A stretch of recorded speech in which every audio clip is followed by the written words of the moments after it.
Halo teman-teman semuanya, selamat datang kembali di channel Belajar Bareng Dikdo. Assalamualaikum warahmatullahi wabarakatuh. Ya, di video kali ini kita akan sedikit berbeda teman-teman. Kalau sebelumnya biasanya kita itu bahas materi fisika, kimia, matematika, ya. Kemudian kita bahas soal. Kali ini kita akan sedikit sharing tentang tips and tricks cara dapetin beasiswa ke KAUS.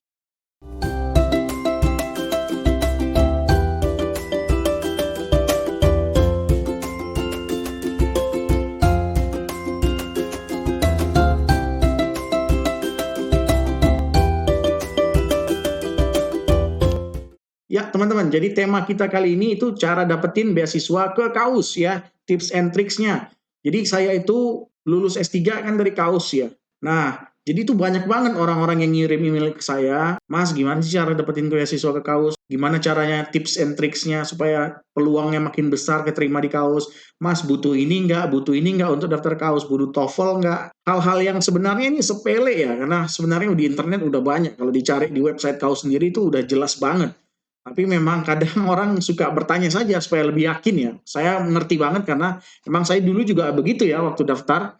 Itu suka nanya ya, wajar sih. Jadi karena saya males capek ya untuk jawabin satu persatu, makanya saya buatin video nih. Jadi kalau ada yang nanya lagi tinggal saya share aja nih Mas, tonton Mbak gitu ya. Jadi kita lanjut aja. Gimana sih cara dapat beasiswa ke KAUS? Pertama apa sih itu KAUS Mas? Ya, jadi KAUS itu singkatan dari King Abdullah University of Science and Technology ya. Jadi itu kampus King Abdullah buatannya Raja Abdullah ya. Sekarang kan rajanya itu Raja Salman tuh ya. Sebelumnya itu tahun 2013 itu masih Raja Abdullah. Nah, kampusnya ini kampus baru banget guys. Jadi kampusnya ini didirikan dari tahun 2009 ya. Kelas pertama itu 2009. Dan rajanya itu baru berkeinginan bangun kampus tuh tahun 2007. Jadi rajanya itu ngomong kayak, oh, aku pengen bangun kampus. Itu tahun 2007, 2009 tuh kampusnya yang super besar tuh langsung jadi. Kelas pertama itu katanya September 2009. Nah, saya bergabung di KAUS tuh 2013 Januari. Jadi, kalau teman-teman yang mau lihat bisa kunjungin websitenya kaus.edu.sa ya, King Abdullah University of Science and Technology. Ini kampusnya gede banget guys. Kalau nggak salah luasnya ya. Size of campus KAUS ini berapa hektar gitu, 36 km square. Jadi itu panjang itu kayak membentang 6 kilo ke horizontal, 6 kilo ke atas itu, wah di dalamnya itu guys fasilitasnya gila-gilaan. Ada kampusnya sendiri ya, kalau kita lihat image-nya nih ya teman-teman. Nah, jadi kampusnya itu gede banget gini guys. Ini kampusnya doang nih guys. Maksudnya tempat kuliahnya, tempat kerja ya. Tapi di sekeliling-sekelilingnya itu tempat mahasiswanya, tempat tinggal mahasiswa, tempat tinggal dosen-dosennya, tempat-tempat tinggal para stafnya ya. Jadi emang semuanya itu disediain. Karena di Saudi itu kan sistemnya itu kayak dalam compound, ya, dalam compound. Jadi peraturannya juga beda. Kalau di luar kan sesuai syariah, kalau di dalam itu memang beda. Jadi kita nggak pakai bahasa Arab, kita pakainya bahasa Inggris untuk kehidupan sehari-hari, ya. Bahkan orang Arabnya juga bahasa Inggris. Nah, ini kampusnya memang cantik banget kalau udah Instagramable banget deh, beneran. Nah, ini kalau dilihat lokasinya di mana, guys? Nah, kalau kita lihat Google Maps itu lokasinya itu sekitar 90 kilo dari kota Jeddah ya, teman-teman. Jadi ini kalau kota Jeddah itu di sini. Ini mouse saya mudah-mudahan kelihatan. Nah, ini di utaranya nih King Abdullah. Ini kalau naik mobil karena ini jalannya jalan tol gitu, jaraknya itu 90 kilo, bisa ditempuh dalam waktu sekitar 1 jam 15 menit atau 1,5 jam lah dari Jeddah ya, teman-teman. Nah, kalau Mekah itu di sini, Mekah ya, di selatannya KAUS, itu sekitar 2 jam kalau dari KAUS. Jadi bagi teman-teman yang masuk KAUS, itu kalau mau ke Mekah itu, tiap hari bolak-balik itu bisa guys. Dari KAUS ke Mekah itu 2 jam, dari Mekah ke KAUS 2 jam. Jadi bisa umroh tiap hari. Beneran deh, ini beneran, nggak bohong, nggak bercanda. Jadi emang kampusnya ini baru dibuat tahun 2009, jadi kalau saya nggak salah dulu rajanya itu bermimpi pengen ngembaliin, dalam mimpinya itu ya katanya pengen ngembaliin kejayaan masa-masa Islam dulu ya di bidang science and technology. Jadi satu hari dia bangun, tiba-tiba dia manggil yang namanya petinggi perusahaan minyaknya Saudi ya. Jadi di Saudi itu, kalau di Indonesia kan Pertamina namanya perusahaan minyaknya, kalau di Saudi namanya Saudi Aramco. Nah, jadi petinggi Saudi Aramco ini namanya kalau nggak salah saya Nadmi El Nasser ya, dipanggil tuh, terus rajanya ngomong, saya pengen bangun universitas yang gini gini gini gini gini nih. Terus semuanya dikerjain pap pap pap pap pap pap, pap 2 tahun langsung jadi.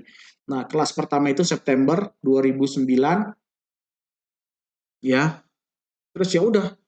Nah, dosennya gimana, Mas? Dosennya itu mayoritas itu orang-orang bule ya teman-teman, dari Amerika, dari Inggris, dari Perancis nih, banyak banget yang dari Perancis, dari Jerman. Jadi bahkan orang Arab sendiri jadi minoritas di kampus ini ya, untuk dosen ya teman-teman. Jadi dosen yang Arab Saudi yang keluarga negara Arab Saudi mungkin ya saya rasa nggak nyampe 10 kali ya. Nah, kalau yang Arab banyak ya, dari Libanon, dari apa gitu ya, dari Algeria gitu ya. Cuma yang nggak sebanyak orang-orang Jerman, Prancis ya, Amerika itu banyak banget teman-teman. Kalau mahasiswanya sendiri gimana teman-teman? Kalau mahasiswanya sendiri mayoritas tuh orang Arab ya, 40% terbanyak atau 30%. Nah, kedua terbanyak itu Cina kalau saya tidak salah ya teman-teman. Jadi mayoritas tuh banyak Cina itu, jadi kayak kita tuh kayak di negara Cina aja gitu, orang Cina itu keliaran di mana-mana. Jadi jangan, kalau di Indonesia kan banyak itu yang gerakan anti Chinese ya, asing-asing gitu. Kalau di sana itu orang Cina itu disukain karena memang orang Cina ini bekerja keras biasanya ya. Kalau ngelihat orang Cina jam 12 malam di lab itu udah biasa banget teman-teman ya, karena memang mereka itu tanpa dipush aja, tanpa dimarah-marahin juga udah memang rajin banget belajarnya. Orang Indonesia di sana itu ada sekitar ya paling 35 mahasiswa ya mungkin ya, sama penelitinya juga. Ya, kampus ini juga kampus pasca sarjana. Jadi di kampus ini teman-teman nggak ada S1-nya. Jadi jangan teman-teman tanya, Mas bisa S1 di sana nggak? Ada beasiswanya nggak? Nggak ada ya. Jadi saya jelasin nih, nggak ada beasiswa S1. Jadi khusus untuk S2, S3, dan di sana juga biasanya ada lowongan untuk postdoctoral researcher. Jadi orang-orang yang udah lulus S3 tapi belum dapat posisi dosen tetap, itu bisa menambah pengalaman risetnya itu sebagai postdoc nama istilahnya ya. Bisa sebagai research scientist juga bisa di kaus. Nah, ini kayak cuma saya nyebutnya temporary assignment lah. Karena sebenarnya kan orang-orang ini pada akhirnya pengen jadi profesor kan di kampus-kampus lain.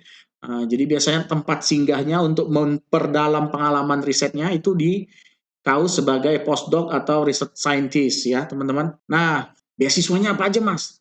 Judulnya kan dapat beasiswa ya. Beasiswanya banyak guys, banyak. Pokoknya kalau dapat beasiswa sini jadi sultan beneran deh. Jadi sultan. Sayangnya saya nggak jadi sultan karena saya boros banget.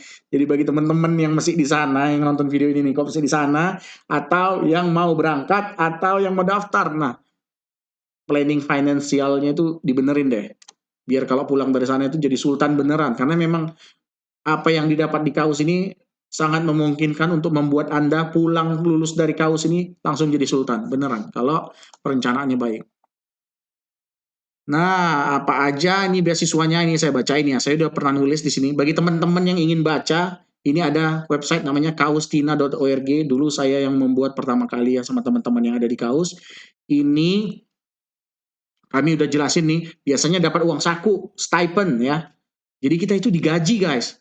Jadi S2, S3 itu bukan berarti kita bayar uang kuliah. Kalau di kampus lain kan kita bayar uang kuliah tuh, kayak di Amerika, contohnya di apa sih? Itu kampung sebelah di Inggris ya, kita bawa uang LPDP, uang rakyat tuh, uang rakyat, uang pajak rakyat kita bawa, terus kita sekolah di sana ya kan, jadi kan kita bayar pakai uang negara. Nah kalau di sini enggak, mereka tuh yang bayar kita. Jadi kita itu biasanya dapat uang ya, walaupun uangnya sebenarnya bukan dari kaus juga, ada beberapa dari company yang ngasih proyek ke kaus. Jadi ada perusahaan Pertamina ngasih uang ke kaus untuk ngerjain proyek, nanti kausnya cari student untuk ngerjain proyek itu. Nah, jadi nanti mahasiswanya kerja kuliah di kaus tapi sambil ngerjain proyek yang diberikan perusahaan tersebut. Nah, besarnya berapa Mas? Nggak usah banyak bacot lah. Besarnya banyak banget ya. Kalau sekarang itu dengan rate sekarang, kalau PhD itu mungkin sekitar 30 sampai 33 juta per bulan. Yang gede banget teman-teman ya. Jadi 30 sampai 33 juta, atau kalau dalam real itu 9.300 real. Jadi bagi teman-teman nih yang kalau mau ngecek nih ya, kalau tepatnya itu 9375. SAR, Saudi Riyal. Kalau mau di IDR kan, IDR, enter. Nah, kalau rate sekarang ternyata udah 37 teman-teman ya. Kalau saya dulu waktu di sana, saya kan lulus itu, saya pulang ke Indonesia itu Januari tanggal 2 kalau nggak salah. Nah, itu mesti sekitar 33-an ya rate-nya. Sekarang karena lagi COVID ini, dolarnya kan menguat ya, rupiah melemah, makanya rate-nya itu makin tinggi, 37 sekarang ya, 37 juta satu bulan guys, satu bulan. Nah, itu kalau PhD ya guys, PhD. Nah, kalau untuk master gimana Mas? Kalau untuk master itu, kalau saya nggak salah itu 6.500 guys, kalau saya nggak salah ya. Mungkin 6.700, 6.500 ya, gitulah. Jadi nggak penting, yang penting banyak aja yang jelas. Nah, dengan rate sekarang tuh sekitar 25 juta, kalau mungkin rate normalnya itu sekitar 21, 22 lah ya teman-teman, kalau rupiah lagi kuat ya. Ini kan rupiah lemah jadi sekitar 25. Ya ini udah banyak banget teman-teman. Apalagi kalau teman-teman master biasanya kan, kita lulus kuliah itu kan biasanya umur 21, 22. Terus pergi master, gaji langsung 25 juta. Bayangin kalau teman-teman kerja di perusahaan itu nggak, belum tentu dapat 25 juta loh teman-teman di Indonesia. Paling kalau ya kerja di konsultan gitu mungkin dapatlah 10, 13 ya di awal ya. Nah, kalau di sini dapatnya bisa 25 juta dan teman-teman akhirnya nanti setelah 1,5 tahun dapat gelar master. Kalau lanjutin lagi 4 tahun untuk dapetin PhD, gajinya tadi berapa? 37 juta dengan rate yang sekarang ya, teman-teman. Jadi memang ini privilege-nya ini enak banget lah. Saya bukan mau pamer saya dulu gajinya segini, enggak, saya nggak bilang gitu, tapi saya ingin ngatakan ke teman-teman kalau ada peluang bagus di luar sana, mereka mau ngasih beasiswa bagi orang-orang yang capable, termasuk orang dari Indonesia ya. Biasanya orang Indonesia itu satu semester itu ada dua ya mahasiswa barunya ke sana, kadang satu, kadang dua, kadang kalau lagi banyak tiga ya. Jadi teman-teman persiapin dari sekarang kalau mau ke sana ya. Nah, selain gaji dapat apa aja Mas? Ya kita cek lagi ya. Dapat tempat tinggal, apartemen dan rumah guys ya. Beneran deh, enak banget nih. Rumahnya ini bagus-bagus. Nah, nanti kita lihat ya rumahnya ya. Di dalamnya, jadi kalau kalau zaman saya dulu waktu saya PhD itu satu rumah itu untuk satu mahasiswa guys, karena zaman dulu itu harga minyak itu makin sangat tinggi ya, satu barrelnya itu $100, kadang sampai $120. Kalau sekarang kan lagi rendah nih, kalau nggak salah sekarang jadi cuma 30 sampai 60, nanti turun ke 30, naik ke 50, turun lagi ke 40, ya rendah lah, setengah dari zaman saya dulu. Makanya sekarang juga karena kampus ini memang disupport oleh perusahaan yang namanya Saudi Aramco ya.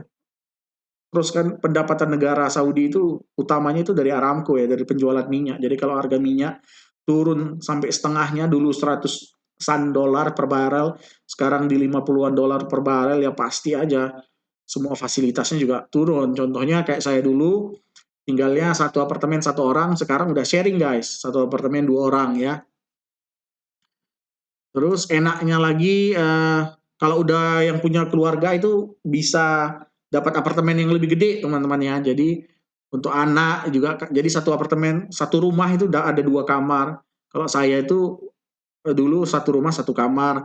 Kalau yang sekarang teman-teman yang PhD itu dalam satu apartemen tuh ada 2 kamar, jadi sharing. Tapi kualitas rumahnya bagus banget guys. Ya, kalau nggak percaya nih, Ani tunjukin ya. Chaos Apartment. Jadi emang, wah, gelo guys. Nah, jadi ini rumahnya tuh kayak gini guys. Nah, rapi banget kan? Nah, nah ini kalau yang ini, yang untuk mahasiswa yang udah nikah, satu rumah gini, isinya itu ada dua tempat tidur, satu untuk orang tua, satu untuk anak. Ya, ini kalau rumah dosen-dosennya gede-gede banget gini guys ya. Jadi ini apartemen apartemen saya dulu ya. Saya tinggal di apartemen gini ini. Kalau zaman saya dulu satu pintu itu satu apartemen tuh untuk satu orang. Kalau sekarang udah dua. Nah isinya itu wah bagus banget lah guys. Semua furniturnya fully furnished. Semuanya ada. Pokoknya apa yang nggak ada di rumah Anda sekarang ini mungkin aja ada di sana. Ada mesin cuci, ada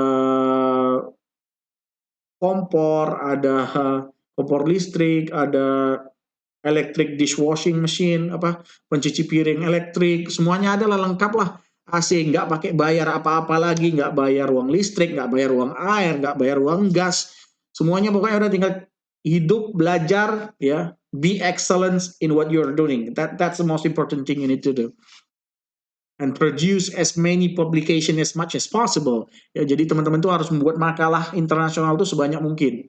Nah, dulu saya di sana itu nggak terlalu banyak lah. Ya, saya cuma 2, 3 lah. Nah, nggak terlalu banyak. Nah, teman-teman tuh kalau bisa banyak tuh, wah mantep banget tuh. Karena memang fasilitas di sana itu sangat-sangat mendukung untuk teman-teman bisa inilah excellence di bidangnya. Ya, nah, kayak misalnya ini tempat tidurnya, disediain TV guys, internet gratis. Apa yang nggak coba? Nah, lemarinya ya, ini krip anak-anak, wah mantep banget guys, mantep lah. Ini ruang tamunya guys, keren banget kan? Wah, ini ruang tamunya juga kaos guys, wah keren banget lah, keren-keren. Terus ada gymnya, ada semuanya ada lah guys. Bingung saya. Nah, yang tadi udah gaji, terus udah rumah, yang terakhir itu paling penting tuh asuransi guys. Jadi kalau di sana itu asuransi di cover, kalau zaman saya dulu namanya BUPA ya, BUPA Insurance. Nah itu mengcover semua kesehatan kita. Di dalam kampusnya itu ada klinik, jadi kita tinggal online booking, tinggal pergi ke dokter, dokternya lumayan lengkap. Kalau untuk penyakit standar, benerin gigi itu ada semuanya. Obgyn juga ada bagi teman-teman yang udah nikah dan istrinya sedang hamil, itu juga ada. Dokternya bisa check up, tapi kalau entar melahirkan tuh harus ke Jeddah ya teman-teman, harus ke Jeddah. Jadi ada rumah sakit langganan juga di Jeddah. Pokoknya semuanya prosesnya smooth lah. Di Jeddah juga nanti kalau istri melahirkan, saya tuh punya 2 anak dan dua-duanya melahirkan di Jeddah waktu saya S3. Dan biaya pengobatan, biaya melahirkan semuanya gratis. Istri saya sesarian dulu melahirkannya 2 kali, gratis tanpa mengeluarkan uang apapun. Dan apalagi ya, ruangannya juga VVIP teman-teman. Jadi teman-teman yang ya kayak saya yang muka deso gini, tapi kalau udah masuk ke rumah sakit Sulaiman Fakih itu kartu asuransi saya itu udah yang one of the highest level ya, level 7 katanya. Jadi saya udah ada bisa masuk elite lounge ya, tempat orang-orang elit nunggu gitu ya, nanti dihidangkan teh, bisa minta makanan, roti ya. Terus nanti enak banget lah guys. Enak banget beneran. Nah, jadi tiket pesawat pulang pergi. Nah, ini yang terakhir nih, setiap tahun itu kita dapat tiket pesawat pulang pergi dari Indonesia ke Kaus ke Indonesia untuk liburan ya. Tapi tidak dalam bentuk tiket, kita itu kalau zaman saya itu dapat sekitar 5.800 real ya untuk per orang. Jadi kalau punya satu istri 2 anak, nanti tinggal dikali 4 aja, 5.800 kali 4. Jadi banyak anak banyak rezeki. Nah, itu bener ini di Kaus karena memang dapatnya juga lebih banyak.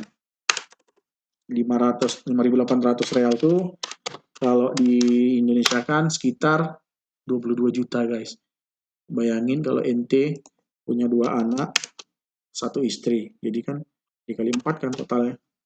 Dapat 90 juta itu setahun sekali, biasanya dibagikan kalau murid tuh, kalau nggak bulan April, itu bulan Oktober, tergantung teman-teman tuh datangnya ke Kaus itu kapan, ya. Apakah di Januari mulai kuliahnya atau di bulan Agustus. Kalau ente mulai kuliahnya bulan Agustus, nanti dapatnya di Oktober. Kalau datangnya Januari, nanti dapatnya di April. Itu pembagian tiket pesawatnya ya. Annual ticket remuneration, istilah kerennya guys. Mungkin itu aja ya, paling penting. Tapi keuntungan lainnya banyak banget lah guys. Kalau teman-teman pengen kuliah, terus pengen pergi conference, itu tuh dibayarin semua sama kampus. Saya dulu itu 7 tahun saya di sana itu conference-nya bisa sampai 4 kali, kadang 1 tahun 2 kali, ya itu udah tinggal saya mau nginap di hotel mana, saya pernah ke Perancis, saya pernah ke Belanda, saya pernah ke Jerman, saya pernah ke Athens ya, itu tinggal pas booking, nanti saya pengen conference ke sini, ke kota ini, hotelnya ini, nanti orang kampusnya langsung bookingin, saya pengen pesawat, jam segini berangkatnya, langsung dipesenin mereka, ini tiketnya, kata mereka. Jadi kita udah tinggal nerima bersihnya aja. Pokoknya di sana itu enak banget lah guys fasilitasnya. Nah, saya sedikit cerita nih ya, salah satu keuntungan beasiswa di Kaus itu di awal-awal itu ya, Saya dulu dapat beasiswa dua guys, satu dari Imperial, satu dari Kaus. Itu bedanya cuma 2 minggu pengumumannya. Yang di Imperial itu cuma dapat, bukan beasiswa, saya keterima, tapi harus cari beasiswa. Saya harus daftar Diktiar itu. Sedangkan Kaus, waktu ngumumin tuh, langsung di ngomongin ini, kamu dapat 30.000 US dollar per tahun, katanya kan. Wah, saya senang banget lah. Kemudian dapat apartemen, dapat asuransi, dapat tiket pesawat, ya. Terus yang paling menarik nih, silakan urus visa, pakai uangmu dulu, nanti di reimburse katanya. Kan enak banget tuh. Ntar ngurus visanya jangan kamu sendiri, pakai agen aja biar lebih gampang. Gitu. Biasanya kan kalau kita ngurus itu harus sendiri kan, biar hemat. Ini enggak, kita malah disuruh pakai agen, nanti uang agennya juga dibayarin balik sama kampusnya. Jadi memang ini kampus memang mantap. Nggak bakal ada lah kampus lain guys, apalagi kayak di UK itu kan, ya apa ya. Saya ngelihatnya kayak mereka itu komersialisasi pendidikan ya.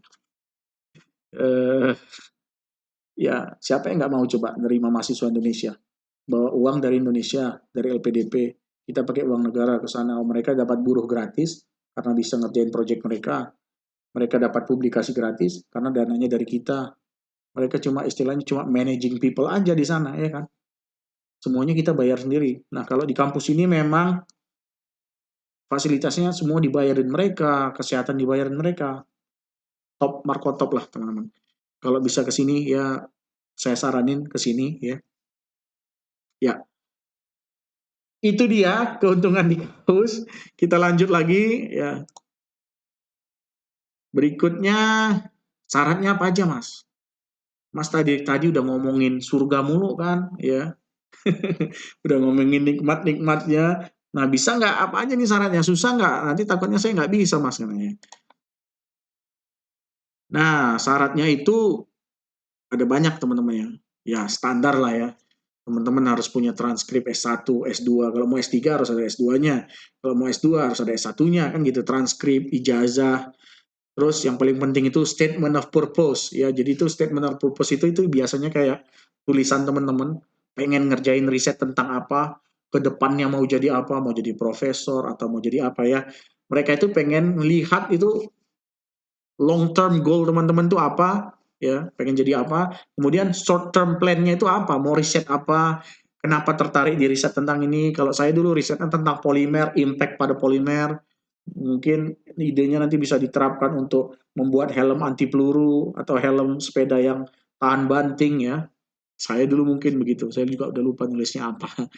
Nah, itu dua ya, namanya statement of purpose. Yang ketiga itu surat rekomendasi. Nah, ini yang paling penting teman-teman. Jadi kalau kamu masih kuliah S1, tingkat 1, tingkat 2, tingkat 3, pastikan cari pembimbing S1 itu jangan ngasal. Tapi yang muda, yang baik, yang risetnya masih aktif ya. Jadi mesti memang punya nama di bidang itu, jadi punya banyak kenalan ya. Jadi ini sangat bantu. Saya dulu terbantu banget sama pembimbing saya sekarang contohnya, karena saya bisa dikirim ke Korea berkat beliau. Ya, punya kenalan di Korea Selatan, saya dikirim ke sana. Nah, teman-teman juga begitu ya, cari pembimbing yang benar-benar care sama muridnya ya teman-teman. Karena banyak pembimbing tuh nggak care banget, mereka cuma mau meluluskan murid supaya mereka dapat angka kredit itu banyak banget teman-teman. Dapat honor pembimbing mahasiswa itu banyak banget. Nah, cari pembimbing yang benar-benar care atas perkembangan karir mahasiswanya ya teman-teman. Nah, surat rekomendasi ini jadi penting karena kalau profesor teman kenal ya, atau kenal baik sama teman, itu bisa nulisnya enak gitu ya. Eh, saya kenal Dito semenjak beliau mengambil kuliah mekanika teknik. Anaknya cemerlang, biasanya PR-nya selalu konten 100, kemudian kami sering berdiskusi, ya, dia sangat cerdas, punya critical thinking, ya. Kemudian saya angkat dia jadi asisten dosen saya, gitu. Ya, banyaklah hal-hal yang bisa diceritakan. Bayangin kalau misalnya kamu nggak punya kenalan siapa-siapa, terus kamu kedatengin, katakan dekan kamu, dia juga bingung. Paling nanti nulisnya cuma I have known Mr. ini, Mr. Dito sudah 5 tahun sebagai mahasiswa saya. di teknik mesin ITB gitu, teknik penerbangan ITB, orangnya sangat baik, dah titik, dikirim. Nah, kalau kalimat-kalimat gitu kan kurang meyakinkan ya. Jadi kalau nanti diterima pihak admission, pihak penerimaan mahasiswa baru tuh, wah ini kelihatan nih, ini orang yang ngejelasin murid yang sedang daftar ini nih nggak kenal betul. Bayangin kalau suratnya itu lah langsung deep, terus personalize ya. Jadi memang benar-benar ada sesuatu yang detail yang ditahu ya. Dia punya critical thinking yang bagus, dia pernah jadi asisten saya untuk ngajar kuliah mekanika teknik atau ngajar kuliah analisis struktur gitu misalnya jenis kuliah tertentu ya. Nah, yang gitu-gitu itu harus teman-teman apa, racik dari awal ya, dari tingkat 3, coba usahakan jadi asisten untuk mata kuliah tertentu, kemudian milih dosen pembimbing juga jangan ngasal, jangan yang penting lulus, jangan ya.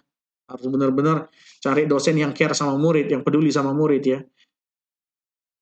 Nah, mungkin itu aja ya 3 itu. Ada juga namanya tes bahasa Inggris. Nah, bahasa Inggris gimana Mas? Ya.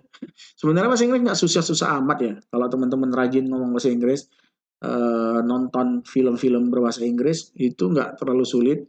Yang jelas kalau teman-teman ingin kuliah ke luar negeri, saya sarankan itu dari masa kuliah tingkat 2 itu udah langsung aktif rutin kursus bahasa Inggris ya teman-teman. Nggak harus yang mahal, yang 3 juta 3 bulan, 3 juta 2 bulan gitu, nggak harus. Yang kaleng-kaleng juga nggak apa-apa dah. Yang penting tiap hari teman-teman tuh speak ya, at least seminggu 3 kali atau seminggu 2 kali able to speak to someone else ya. Jadi bisa ngomong sama yang lain, practice your English karena English itu bahasa itu kan kalau kita sering latihan tuh pasti makin lancar. Kalau nggak latihan ya nggak bakal lancar teman-teman ya. Jadi teman-teman tuh memang harus sering latihan, makanya nggak perlu yang mahal, tapi yang penting sering masuk les aja biar bisa ngomong sama dosennya, sama pengajarnya ya.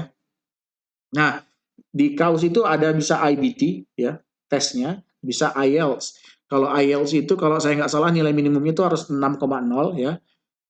Dan IBT itu harus 79 minimal ya teman-teman. Nah ini penting karena semuanya nanti pakai bahasa Inggris ya teman-teman. Dan selain juga persyaratan untuk diterima, bahasa Inggris ini memang penting banget kalau kamu mau S2 atau S3. Kenapa? Karena di S2, S3 semua resources itu, semua resources research itu dalam bahasa Inggris. Semua conference itu dalam bahasa Inggris. Dan yang paling penting tahu nggak apa guys? Itu ngomong sama dosen kita, itu bahasa Inggris. Kita harus menjelaskan suatu konsep yang sulit, itu juga dalam bahasa Inggris. Saya banyak melihat teman-teman saya nih, teman-teman nyata saya, itu yang bermasalah dengan dosennya itu karena nggak bisa komunikasi. They can't communicate the complex idea in their mind and deliver to their professor. Jadi mereka itu nggak bisa menyampaikan ide-ide kompleks yang ada di otak mereka itu. Mereka pinter, tapi nggak bisa ngomong sama bosnya. Jadi gimana? Bosnya juga nggak tahu. Nggak ngerti apa yang dimaksud, nggak ngerti apa yang mau dilakukan. Jadi akhirnya ya bawaannya emosi, ya lama-lama ya di kick out gitu. Nah, saya banyak ketemu kasus gitu, teman-teman saya yang berasal dari Cina ya teman-teman. Nah, karena mereka kan otaknya pintar, tapi memang karena nggak biasa ngomong bahasa Inggris, jadinya memang punya keterbatasan untuk berdiskusi ya teman-teman. Ya, makanya teman-teman harus sering belajar. Ya, tipsnya dari saya, karena saya juga ngelakuinnya dulu gitu. Saya dulu di UPT Bahasa ITB. Tiap semester saya ikut, walaupun ya satu ruangan tuh ada 20 orang, bayarnya itu cuma 200.000 satu semester atau 300.000 saya lupa. Yang murah-murah aja deh, yang penting saya itu selalu refresh bahasa Inggris saya. Namanya bahasa Inggris kan kalau nggak, namanya bahasa bukan bahasa Inggris doang. Ente-ente ini kalau nggak baca Al-Quran 6 bulan pasti nggak lancar baca Al-Quran. Kalau nggak bahasa Inggris ya pasti terbata-bata bahasa Inggrisnya. Nah makanya harus sering practice, reading, listening. Makanya it's not about how expensive your English courses, it's about how frequent you go to the English courses. Oke, okay? Jadi bukan tentang mahalnya, murahnya, tapi teman-teman harus sering berbahasa Inggris. Katanya bisa nonton, bisa dengerin musik, tapi menurut saya itu nggak efektif ya teman-teman. Mau efektif, ikuti English courses. Kalau mau nonton, dengerin musik itu secondary atau tertiary method ya, tertiary ya. Yang tertiary lah intinya tambahan lah. primary-nya itu teman-teman harus les bahasa Inggris kalau menurut saya. Kecuali memang dari kecil juga udah jago bahasa Inggris ya nggak perlu. Nah, kalau IBT itu 79, IELTS itu 6. Saya dulu nilainya 100 IBT-nya. Padahal saya juga nggak jago-jago banget bahasa Inggrisnya, guys. Cuma kalau saya jujur dulu ikut rutin tiap semester di ITB ya, bayar murah. Jadi daripada saya tidur di kos-kosan, mending saya ikut bahasa Inggris karena memang cita-cita saya dulu mau ke Jerman S2 ya teman-teman. Saya udah punya niat memang mau keluar negeri untuk S2. Makanya saya rutin tuh ngikutin les bahasa Inggris. Dan 6 bulan sebelum saya ikut tes TOEFL, saya ngikutin paket yang khusus untuk tes TOEFL, itu agak mahal tuh guys. Itu bayarnya sekitar 2 juta, itu cuma 3 bulan kalau nggak salah. Itu kalau dulu ada namanya dekat ITB itu TBI, The British Institute. Saya nggak tahu, ini saya nggak lagi endorse, tapi saya dulu di situ persiapan. Jadi itu kayak teknik drilling soal, teknik speaking. Karena nanti kan kalau IELTS dan TOEFL tuh kita ngomong di depan komputer ya. Kalau zaman dulu, zaman saya sih belum terbiasa. Zaman sekarang saya udah terbiasa ngomong depan komputer karena kan ngomong depan YouTube begini. Jadi ya udah. Kalau sekarang saya disuruh ngomong ngambil ikut TOEFL ya udah nggak secanggung dulu. Kalau dulu kan rasanya itu canggung banget gitu ya. Pertanyaan-pertanyaannya soalnya kayak uh, which animal do you like to have as a pet and explain why. Jadi binatang apa yang kamu ingin pilih sebagai pet peliharaan dan jelaskan kenapa. You only have 45 seconds after the beep. Beep. Oh, I like dogs because dogs can be very useful to protect our houses, and it's really lovely animals. They also love their ya owner gitu kan, yang bla bla lah, bullshit lah. Intinya kita harus lancar ngomongnya, harus fluent, jangan kebanyakan jangan mikir gitu. Jadi emang lagi-lagi kuncinya itu practice make perfect ya, makes perfect. Jadi bisa IELTS, bisa IBT, ini mahal guys. Saya nggak tahu sekarang harganya berapa. Coba kita cek ya. TOEFL test fee. Nah, sekarang harganya 185, zaman saya dulu 150 guys. Ini yang TOEFL IBT ya, internet based test. Jadi yang yang biasanya 300.000 itu tuh palsu ya guys. Itu cuma ecek-ecek doang itu. Cuma berlaku di Indonesia. Nah, kalau mau masuk ke KAUS itu harus yang resmi dari ets.org. Jadi ets.org. Jadi harus dari institusi ini, ETS ya. Jadi harus daftarnya juga dari sini. Nanti pilih tempatnya mau di mana, mau di Bandung. Di Bandung juga saya yakin banyak tempatnya, bisa di ITB, di mana ya. Tergantung nanti. Tapi ya inilah kira-kira ya. Jadi score range-nya juga masih sama 0 to 30, 0 to 30, 0 to 30, 0 to 30. Nah, jadi kalau di total benar semua itu 120, saya dulu dapat 100. Requirement KAUS tuh cuma 79, which is sebenarnya itu rendah ya teman-teman. Kalau teman-teman tuh mau masuk katakan ke Oxford, ke mana sih? Cambridge. Itu tuh biasanya kalau nggak salah salah inget ya, itu minimum TOEFL IBT skornya itu sekitar 100-an. Jadi saya itu di limit. Saya itu 100 tuh jangan anggapin kalau itu udah tinggi banget teman-teman. Enggak, itu di boundary, di limit ya untuk bisa daftar ke universitas-universitas kayak Imperial College itu, itu 100 ya. Jadi kaus ini termasuk yang lumayan rendah syaratnya. Bisa nggak sih Mas, saya itu nggak punya tes TOEFL tapi daftar? Bisa. Saya punya pengalaman temen ya. Saya tahu temen yang dia itu udah daftar, udah dinyatakan diterima, tapi bahasa Inggrisnya kurang. Jadi udah ada profesor yang suka, oh I like this student, I want to recruit this guy.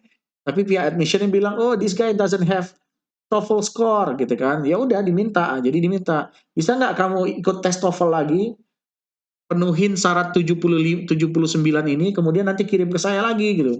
Terus dia ngambil tes, ternyata gagal. Dia ngambil tes lagi, kalau nggak salah 2 kali ya. Orang Indonesia juga teman-teman. Mungkin kalau dia denger ini dia ngerti kalau dia saya bicarain. Nah waktu itu harganya sekitar 150 ini dia internet. Sekarang udah 185 ya teman-teman. Ini websitenya belum diupdate. Nah yang selanjutnya GRE ya teman-teman. GRE itu Graduate Record Examination. Jadi kalau untuk anak-anak yang udah lulus S2 di Amerika sana itu ada kayak tes kemampuan dasarnya lah teman-teman, tes matematika. Dulu saya ikut ini teman-teman, dan nilai saya ini tesnya itu ada dua, ada namanya verbal, ada kuantitatif. Kalau kuantitatif itu kayak matematika tapi yang simple, bukan matematika, sorry, bukan matematika dasarnya kayak kita SPMB, juga lebih mudah lagi. Cuma dia mainnya di cepet ya.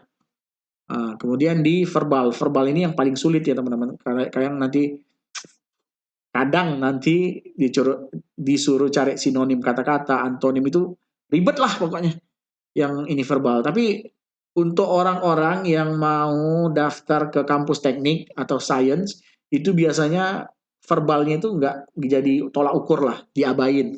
Nilai saya dulu rendah banget lah untuk yang verbal. Tapi yang kuantitatif saya tinggi, saya lupa berapa angkanya, 170 atau berapa. Saya juga lupa konten 100-nya itu berapa ya, nilai 100-nya. Nilai maksimumnya. Yang jelas saya tinggi aja ya. Nah, saya keterima, saya pakai ini. Ini wajib nggak, Mas? Sebenarnya nggak wajib ya, sebenarnya nggak wajib. Cuma saat itu kenapa saya pakai ini? Karena publikasi S2 saya nggak ada, jadi saya pengen strengthen my application, ya kan? Jadi saya itu pengen memperkuat aplikasi saya, karena saya nggak punya apa namanya, publikasi waktu S2, makanya saya lengkapin nih JRE-nya ini juga another $150 saat itu. Nah, bagi teman-teman yang udah punya paper S2, S1-nya dipublish di international journal lah, mungkin nggak perlu ini ya. Dan ini nggak mandatory ya, tapi this is recommended ya. Jadi emang ini dianjurkan, sangat menganjurkan, tapi tidak diharuskan. So it is not mandatory, but it's strongly recommended. Mandatory itu kan wajib, kalau nggak ada itu nggak lulus. Kalau ini nggak wajib, tapi strongly recommended, jadi memang membantu banget.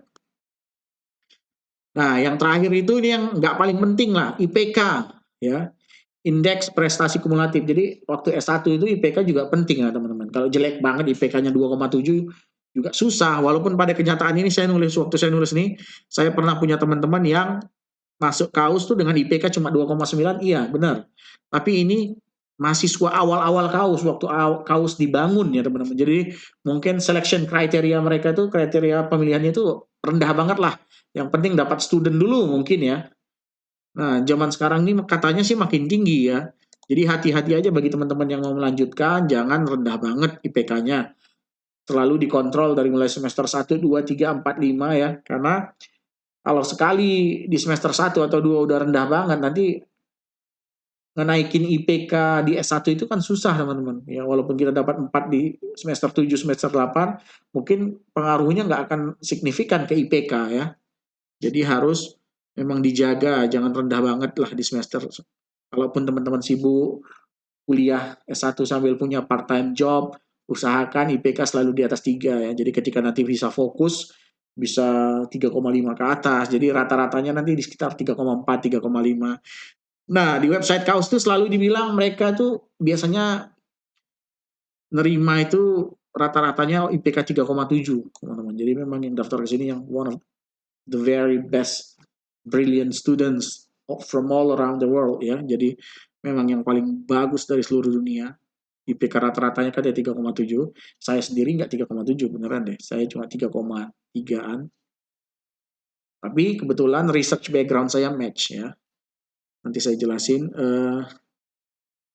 Jadi ini tadi ya udah IPK. IPK itu 3,7. Kalau bisa tinggi, tapi nggak harus 3,7 juga. Ini kan rata-rata. Pada kenyataannya banyak yang lebih rendah, tapi jangan rendah banget teman-teman. Kalau bisa jangan di bawah 3,3 deh. Ya, saran saya. Kalau bisa 3,4 ke atas, 3,5 ya. Kemudian nanti bahasa Inggrisnya kalau bisa di atas 80-an, 87 ya. Karena bukan hanya masalah untuk kelulusan admission ini, untuk masuk ke kampusnya, bahasa Inggris itu juga penting dalam riset kamu nanti, menjalani riset. Kalau kamu nggak bisa bahasa Inggris, nggak bisa diskusi, wah itu kacau tuh. Nah, yang kemudian ada GRE, jadi kalau nggak punya paper, mungkin ya lebih baik dibantu sama GRE-nya. Kemudian kalau ini syarat-syarat, ini formalitas lah ya, kayak administratif, kayak transkrip, state and purpose, sama surat rekomendasi ini yang paling penting ya. Jadi surat rekomendasi dari dosen yang benar-benar mengerti kamu, tidak harus punya pangkat tinggi, rektor, wakil dekan, nggak penting. Yang penting kenal kamu ya. Kalau mereka dekan-dekan tadi kenal kamu ya bagus juga. Misalnya pembimbing kamu dekan gitu ya, mantep kan. Tapi kalau nggak jangan maksain ke seseorang yang level strukturalnya tinggi tapi nggak kenal sama kamu ya. Jangan deh, jangan yang gitu. Nah ini disubmit online biasanya. Ya, kita lanjut lagi pembahasan. Tadi udah syarat ya, udah banyak banget tadi persyaratan. Siapa saja sih boleh daftar. Nah ini saya udah kasih note tuh ya. Muslim, non-Muslim. Ini kan kampus di Arab Saudi mas. Boleh nggak sih orang non-Muslim masuk? Boleh, banyak kok. Orang Indonesia udah beberapa non-Muslim ke sana. Ya, jadi nggak ada ini karena ini kampus bukan bukan ngomongin agama ya.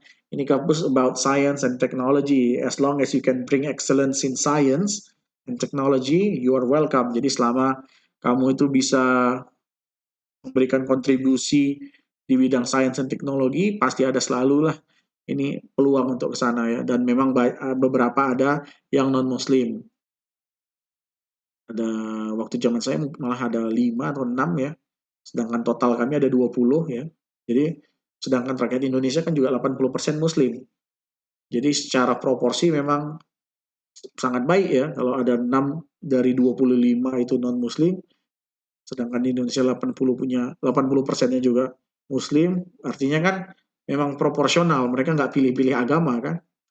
Nah kemudian perempuan laki-laki sama aja, zaman saya dulu juga banyak laki-laki, tapi kan memang banyak ada beberapa perempuan, tapi kan memang kampusnya kampus teknik di Indonesia aja kampus teknik banyakkan laki-lakinya ya, jadi di sana juga banyakkan laki-lakinya. Tapi kalau ditanya mereka lebih milih laki-laki dibanding perempuan ya enggak juga, perempuannya banyak. Tapi untuk orang Indonesia kebetulan memang waktu zaman saya itu ada cuma 3-4 orang doang perempuannya, dikit ya. Karena memang dari Indonesia juga pasokannya kan juga dikit. Di Indonesia kan teknik itu didominasi laki-laki ya. Lajang berkeluarga sama aja guys, mereka nggak penting. Kalau lajang juga diangkut, berkeluarga juga diangkut selagi syaratnya tadi terpenuhi dan memang ada yang tertarik dengan profil kamu ya teman-teman. Lajang dan berkeluarga. Yang jadi catatan sedikit ya, karena ini berdasarkan saya dengan profesor saya juga, beberapa kali nolak orang yang udah berkeluarga karena tuanya, ya, karena tua. Jadi banyak orang yang udah umur 35-an itu baru daftar S3 itu biasanya ditolak, teman-teman. Karena menurut dia itu orangnya udah nggak fresh lagi. Ya kalau dia baru S3 umur 35, lulus umur 40, mau karir apa lagi di bidang akademik kan? Lagian kalau profesornya di sana kan muda-muda ya teman-teman. Jadi profesor di sana itu umur-umur 30 udah jadi profesor guys. Jadi kalau yang mau daftar umur 35 jadi mahasiswa, S3-nya juga kadang nggak enak kan marahin orang yang lebih tua gitu ya. Jadi kalau masalah umur beberapa profesor memang concern pengennya dapat student yang muda, yang energetik, yang motivatif ya, self motivated ya. Jadi bisa memotivasi dirinya sendiri ya. Beberapa ada yang concern terhadap keluarga juga ya, saya tahu beberapa ada, ya banyak alasan karena kalau bisa udah berkeluarga terganggu studinya, tapi ada beberapa yang saya tahu seperti itu, profesor yang saya tahu, tapi kebanyakan sih nggak ngaruh ya, karena memang yang saya tahu juga banyak banget yang udah berkeluarga di sana, saya juga udah berkeluarga dulu di sana, walaupun waktu saya masuk ke KAUS itu saya sebagai single, kemudian 2 tahun di sana saya nikah, nah, kejadian gitu tuh banyak banget, yang langsung keterima udah nikah ya, jadi waktu keterima udah kondisinya udah nikah, nah itu banyak juga ya teman-teman. Nah itu aja, jadi semuanya itu boleh daftar ya, nggak ada diskriminasi muslim non muslim, perempuan laki-laki, lajang keluarga enggak. Cuma nanti kalau berkeluarga ya teman-teman nanti dikasih rumah yang lebih besar, ya rumah yang lebih besar.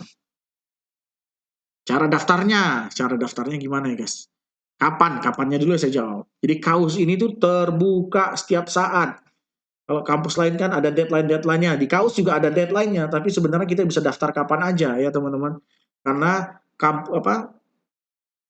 peluang tuh selalu ada. Jadi teman-teman tuh bisa daftar kapan aja intinya ya. Nanti deadline-nya ada, tapi intinya kita bisa proses katakan menghubungi profesor. Jadi saya jelasin dulu nih ya cara daftarnya. Cara daftarnya pada prinsipnya proses pendaftaran KAUS nih kalau saya baca di sini dimulai itu dari nyari profesor ya teman-teman. Jadi pertama itu kita nyari profesor. Jadi kita cari orang yang risetnya itu sebackground sama kita sama. Misalnya saya itu bidangnya itu mechanics of material, tentang mekanika material. Kapan satu material nanti putus, patah, ya mirip-mirip kayak Pak Habibie lah. Jadi saya cari dosen yang ngerjain itu, ya. Nah, saya cari, terus saya kirim email. Zaman dulu namanya saya Tamer. Dear Tamer, I would like to apply to your lab as a PhD student. I'm interested in bla bla bla bla bla gitu ya. Saya tertarik di bidang ini. Pengalaman saya dulu udah ngerjain tentang polimer bla bla bla bla bla bla. Itu step pertama, guys. Ngirim email ke profesor. Cari potensial profesor yang bisa jadi supervisor kamu ya nanti waktu S3 atau S2. Nah, jadi kalau teman-teman udah bisa dapat yang klop, wah itu enak banget tuh. Itu ngirim berkas itu udah kayak formalitas doang, beneran dah. Kayak contohnya teman saya tadi, bahasa Inggrisnya juga nggak valid, nggak up to standard, nggak apa-apa diterima. Malah nanti ya udah kamu tes lagi, pokoknya sampai dapat gitu ya, ditungguin. Jadi memang the decision makingnya itu memang itu profesor ya. Kalau kamu nggak terlibat kasus terorisme mungkin walaupun browser oke, kalau terlibat terorisme atau dan segalanya mungkin bisa jadi batal, tapi ini kita ngomong kasus general ya. Kalau orang yang normal-normal aja, nggak yang aneh-aneh, biasanya sih kalau udah profesornya bilang oke, dia pasti oke, pasti masuk. Ketika sudah menemukan, langsung hubungi aja beliau, yaitu kirim email dan tanya apakah beliau tertarik untuk merekrut murid baru ya.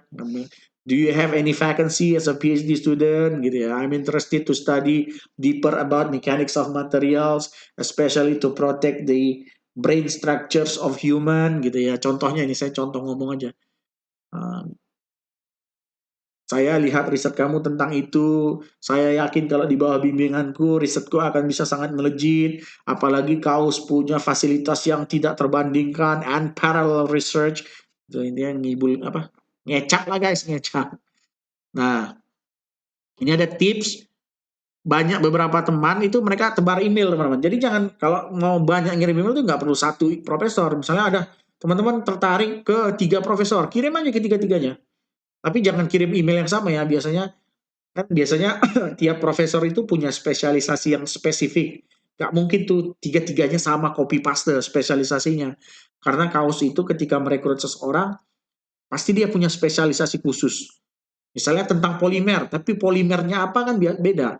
Ada seseorang mungkin biodegradable polimer, polimer yang bisa berdegradasi. Ada yang tentang ultra high strength polimer, yang pengembangan polimer dari sisi kekuatannya, atau apa computational mechanics of polymer ya. Jadi tentang mekanika komputasi dari polimernya. Jadi kan beda-beda nih ya teman-teman. Jadi emang teman-teman harus cek. Nah, dari kalau kirim email tuh ya harus disesuaikan. Jangan untuk satu email tapi untuk 3 profesor tinggal copy paste karena kan pasti tiga-tiganya beda ya spesialisasinya.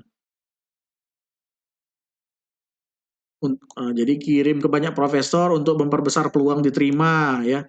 Bahkan ada yang 3 profesor sekaligus ya. Jadi bingung milah yang mana gitu ya. Selanjutnya setelah balas email Prof, mereka akan ngatur jadwal interview. Nah, jadi kalau misalnya teman-teman udah email, wah aku tertarik nih samamu, lihat CV kan, udah tertarik, yuk kita email Skype yuk. Maaf teman-teman, minum dulu guys, saya ngoceh dari tadi nggak istirahat.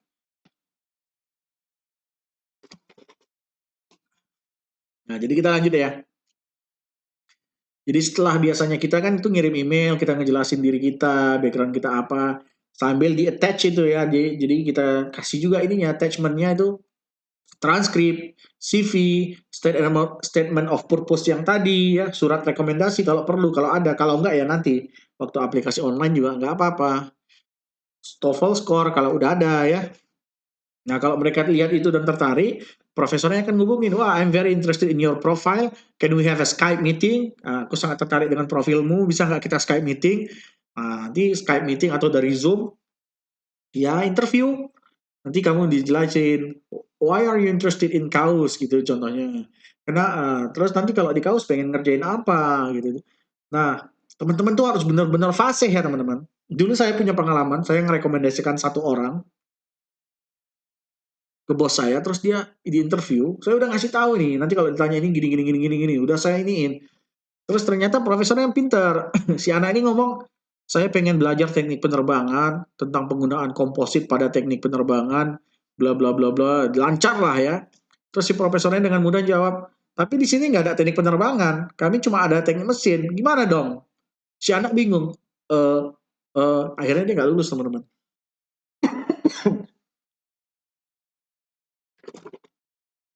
Nah, itu pentingnya tadi bahasa Inggris. Jadi ketika teman-teman menemukan sesuatu yang unexpected, teman-teman masih tetap bisa jawab ya. Jangan sampai karena nggak dipersiapkan kan. Padahal kalau saya ditanya, tapi di sini nggak ada teknik penerbangan, saya jawab aja. Oh, it doesn't really matter apa penerbangan atau enggak. Yang penting kan ilmunya sama. Nah, saya pengen belajar dari ahli yang biasanya aplikatif di mesin juga nggak apa-apa, di otomotif nggak apa-apa, tapi kan ilmunya sama, bisa diterapkan di mana-mana aja nanti at the end of the day, selagi ilmunya bisa saya pelajari, saya bisa terapkan di aplikasi yang lain, bahkan yang beda dari penerbangan sama sekali. Misalnya untuk desain jembatan, menggunakan komposit untuk jembatan, menggunakan komposit untuk struktur kereta api ya. Nah, kan harusnya bisa ngomong ngecap gitulah teman-teman. Tapi kalau orang yang persiapannya hanya menghafal kan itu bahaya. Nah makanya lagi-lagi speaking English itu that's really important. That's key idea to prepare ya. Ide terpenting untuk dipersiapkan. Nah deadline-nya ini teman-teman, normalnya kalau yang teman-teman mau kuliah Januari itu 1 November, kalau untuk kuliah September itu 15 Januari ya. Pengumuman tuh sekitar 2 atau 3 bulan. Kalau zaman saya dulu di ini, teman-teman bisa buka websitenya langsung. Mana yang tadi ya? kaus.edu.sa. Bagi yang mau daftar nih ya.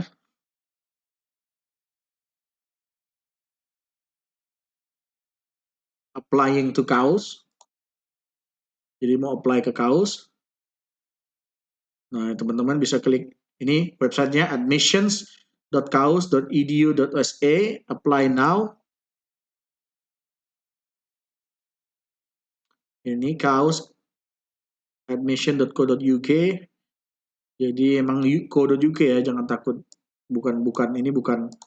Wah, tadi edu SA ini kok .co.uk. Jadi memang kaus itu meng-hire tim dari UK ya, perusahaan UK untuk menghandle masalah admission lah. Jadi framework untuk upload ke sistemnya itu disediakan dari perusahaan UK namanya Hobson kalau nggak salah saya. Nah, tinggal last name, bla bla bla bla, nanti login, isi semua data-datanya deh. Interest at Kaus, degree type-nya, mungkin PhD, ya. Mas itu ada pilihan MS PhD apa? Nah, nih, karena kebetulan kelihatan jadi, Kaus tuh menyediakan yang namanya integrated degree ya. Jadi MS PhD langsung ya. Jadi teman-teman yang S1 itu langsung bisa dapat MS PhD. Jadi dalam 5 tahun, teman-teman tuh langsung dapat gelar PhD. Tanpa harus dapat gelar S2-nya itu. Jadi langsung dari bachelor nanti ya, dari sarjana langsung S3 dalam 5 tahun. Tapi pada kenyataannya orang-orang yang masuk MS PhD biasanya setelah 1,5 tahun menjalani program MS PhD ini, biasanya mereka wisuda dulu. Karena sayang dong, kalau bisa, jadi kesempatan untuk wisuda untuk dapetin gelar MS itu dimungkinkan. Jadi biasanya orang yang udah MS PhD, yang sedang menjalani program MS PhD, nanti 1,5 tahun mereka jadi ikut wisuda MS, jadi nanti dapat gelar MSc juga. Ya, kalau teman-teman bisa dikasih MS gratis, gelar MS gratis, kenapa enggak ya kan? Jadi gelarnya nanti ST, MSc, nanti PhD. Nah, tapi sebenarnya program ini ditargetkan itu nanti teman-teman untuk bergelar ST, kemudian langsung PhD, programnya integrated ya. Nah, beberapa profesor nih suka yang MS PhD ini teman-teman. Karena memang, kenapa? Jarang banget ini nih, satu lagi nih tips ya. Jangan daftar ke kaus hanya dengan gelar MS, untuk gelar MS. Karena cuma 1,5 tahun dan biasanya profesor kaus tuh nggak suka teman-teman. Karena kamu cuma datang ke sana, ambil kuliah, risetnya sedikit, nggak bisa nulis makalah internasional, dan kamu lulus pergi. Nah, kalau kamu ambil gelar PhD, atau MSPhD ini kan kontraknya 5 tahun ya. Jadi kayak kamu itu komitmen untuk long term stay di kaus. Jadi bisa belajar banyak, bisa publikasi banyak, dan MSBSD ini kenapa diminati? Karena kalau misalnya ada murid yang nggak up to the performance ya, yang dimauin oleh profesornya, nanti dia disuruh stop, udah deh, kamu stop sampai master aja, kamu cari tempat lain PhD-nya. Nah, profesor jadi istilahnya bukan mecat juga, tapi ya win-win solution untuk keduanya lah. Misalnya si muridnya juga nggak suka sama profesornya, profesornya juga kurang suka sama muridnya, jadinya ya di stop di tengah, tapi nggak sia-sia kan dapat gelar MS. Nah, beda sama kalau misalnya kamu langsung PhD ya. Nah, kalau PhD kan kalau di tengah diputus nggak dapat apa-apa ya. Jadi itu cara daftarnya, kalau kapannya sepanjang tahun. Cara startingnya tuh hubungi profesor dulu, siapkan dulu persemuanya ya, TOEFL, statement of purpose ya, cari dosen yang bonafit waktu kamu S1 jadi bisa menulis surat rekomendasi ya. Ya, mungkin sekian dulu video kali ini, udah panjang banget guys, sudah 56 menit nih. Semoga bermanfaat. Kalau ada pertanyaan jangan lupa komen di bawah ini ya. Saya juga kayaknya males nih ngeditnya, langsung upload aja deh. Karena ngedit video gini tuh lama banget ya. Sekian dulu dari saya. Jangan lupa like, subscribe, and share. Belajar bareng Dito ya. Dan bye.